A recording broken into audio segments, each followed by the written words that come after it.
Okay, so today I'm going to read to you from Revelation chapter 9. We've translated over half of it.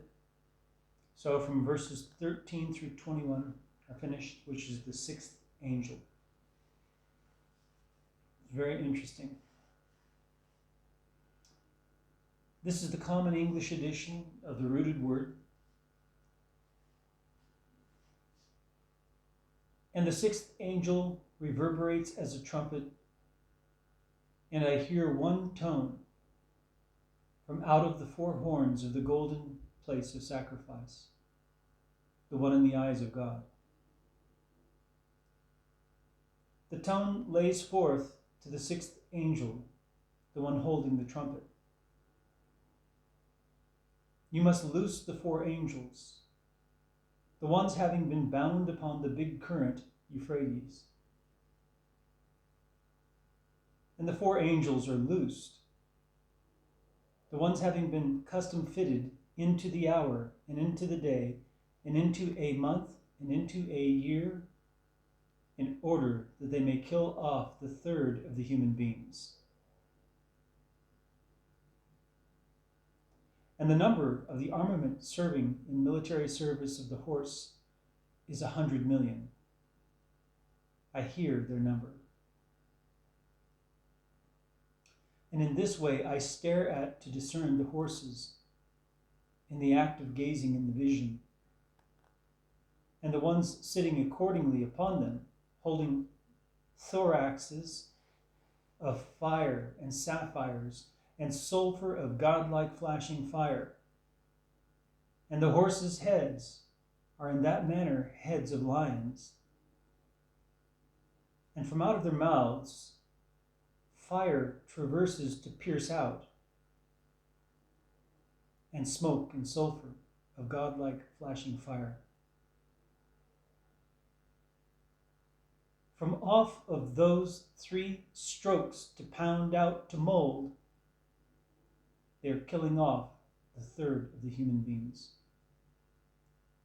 From off of the fire and the smoke and the sulphur of godlike flashing fire, the one traversing to pierce from out of their mouths.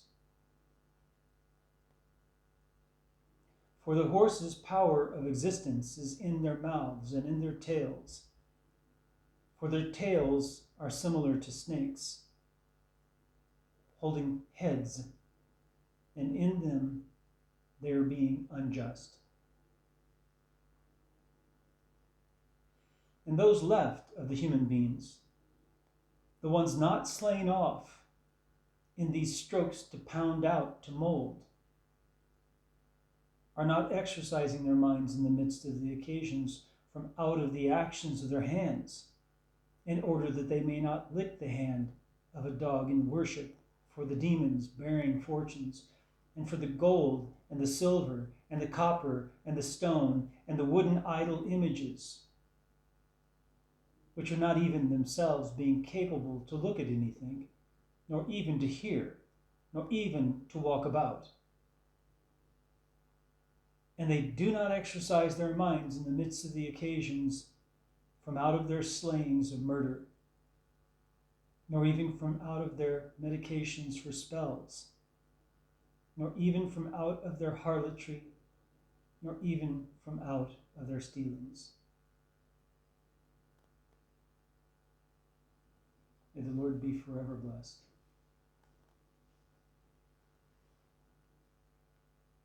Revelation chapter 9. What was very interesting to me were a couple of things. There are many things interesting about this. The whole thing's interesting, but there are a couple of things that stood out to me this time around. They were custom fitted. These four angels were custom fitted into the hour and into the day and into a month and into a year. Very interesting, it should say the, but a. But notice that it is for a specific hour. it reads as if they're going to kill off a third of humanity in 1 hour.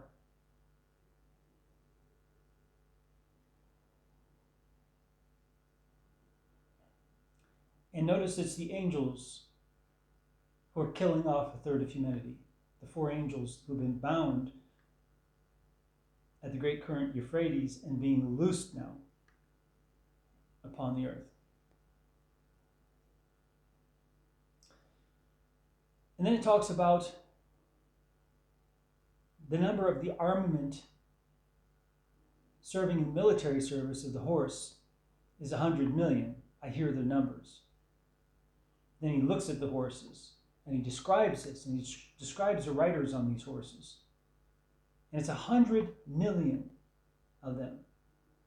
Now, if it were to happen now, we have 7.75 billion people on the planet. And if they're going to kill off a third of them, well, here he did it again. Got the microphone. All right, so if they're going to kill off a third of the planet,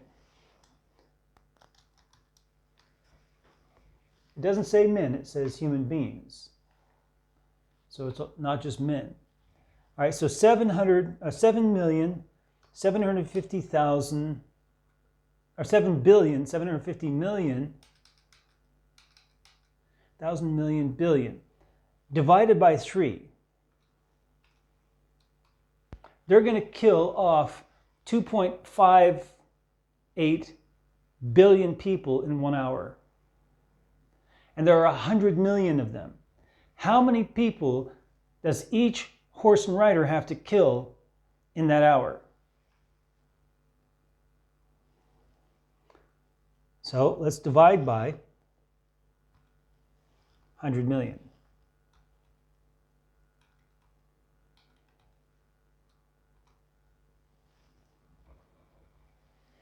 They have to kill off 26 people each, 25, almost 26 people. Each one, that's all, in an hour. That's one person every 2 minutes. Every 2 minutes? Yeah, every 2 minutes. So one person every 2 minutes. Every one of those 100 million horses with riders only have to kill off 2 people, or one person every 2 minutes for 1 hour. That's it. They have to kill off 25 or 26 people in an hour. That's all. They're done.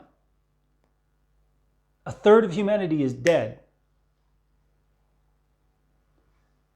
2.58 million people are dead in an hour.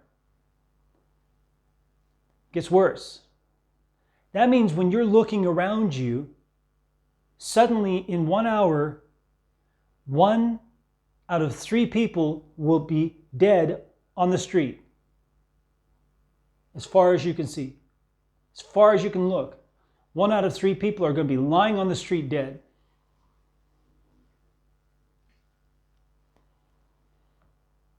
That's shocking enough to imagine. But now imagine, what are you going to do with those bodies? Where are you going to put them? I'm in a city of about 350,000 people. That means we're going to have about 120,000 people dead in this city. Where are we going to put the bodies of 120,000 people? And how long is it going to take to bury them somewhere? And who's going to do it? And where will it go? And will it be quickly enough that those bodies will not be decaying enough to get diseases and be spreading them to people? And this is not just going to be here. This is going to be all across the entire planet. You're going to have this, and you're going to have diseases because of the dead bodies. Because not every place has bulldozers to make a mass grave to put the bodies into. And 120,000 is a lot of people. That's a lot of people to put in the ground.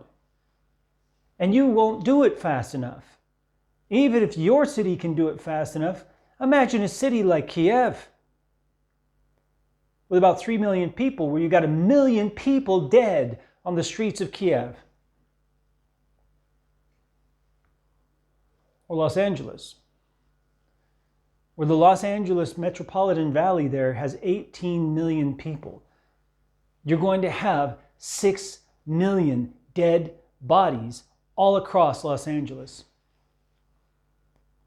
How are you going to manage that? You've got to collect the bodies before you bury them. How are you going to do that? 6 million bodies strewn everywhere, in backyards and houses, everywhere, up in buildings, everywhere. This is frightening. This is terrifying. If this doesn't terrify you, I don't know what will. And yet the 2/3 that remained on the planet,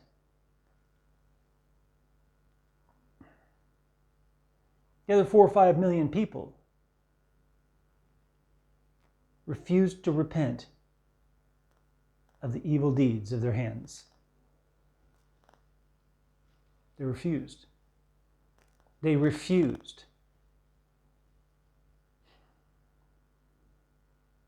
They continued to lick the hands in worship of demons, make idols of gold and copper and silver and stone and wood.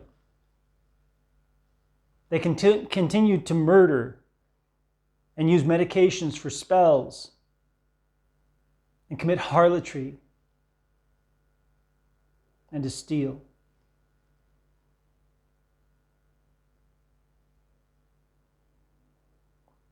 Even though God, the word is plague, is where we get the word plague from, but it doesn't mean plague.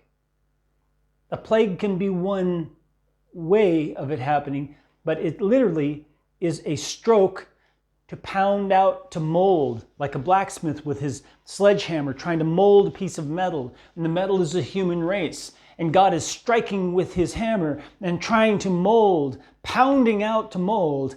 And in the process, 1/3 of humans are killed. They're dead. And the other 2/3 refuse to yield to his hammer.